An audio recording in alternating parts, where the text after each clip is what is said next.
మీకు ఈ వీడియో నచ్చినట్లయితే ఈ వీడియోని లైక్ చేయండి, సబ్స్క్రైబ్ చేయండి.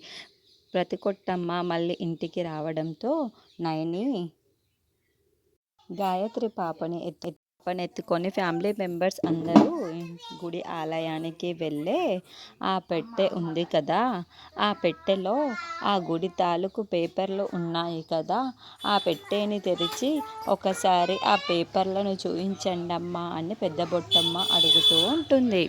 నయని ఆ పేపర్లన్నీ చూపించమ్మా మాత్రమే పెద్ద బొట్టమ్మ అడుగుతుంది. చూపించు, చూపిస్తే అందులో పెద్ద బొట్టమ్మ ఏం చెబుతుందో విందాము అని జస్ట్ చూపించమనే కదా పెద్ద బొట్టమ్మ అడుగుతుంది. చూపించు నయని, చూపించు అని విశాల్ అంటాడు. అలాగేనని నయని ఆ పెట్టెను తెరుస్తూ ఉంటుంది. త్వరగా తెరిచి చూపించు నయని, చూపించు అని పెద్ద బొట్టమ్మ తొందర పెడుతూ ఉంటుంది. ఎందుకు పెద్ద బొట్టమ్మ అంత తొందర పెడుతున్నావు?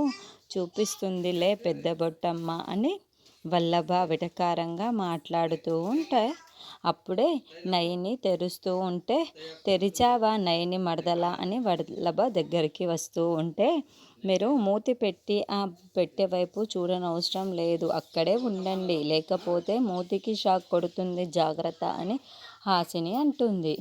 పెట్టెను తెరిచిన ఒక్కసారిగా అందరి వైపుకు చూస్తూ ఉంటుంది. అప్పుడే వల్లభ కూడా మై గాడ్ అని అంటూ ఉంటాడు. ఏమైంది బ్రో అని విక్రాంత్ అడుగుతూ ఉంటే, ఆ పెట్టెలో ఆ పేపర్స్ లేవు అని వల్లభ చెప్పగానే ఆ పేపర్స్ కనబడటం లేదు అని నయని చెబుతుంది.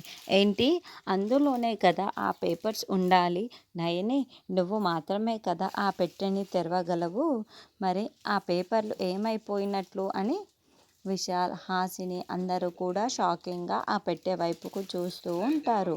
మరి ఆ పెట్టె లోపల పేపర్స్ పెద్ద బొట్టమ్మ ఏమైనా మాయం చేసిందా అన్నది మనం నెక్స్ట్ ఎపిసోడ్లో చూద్దాం.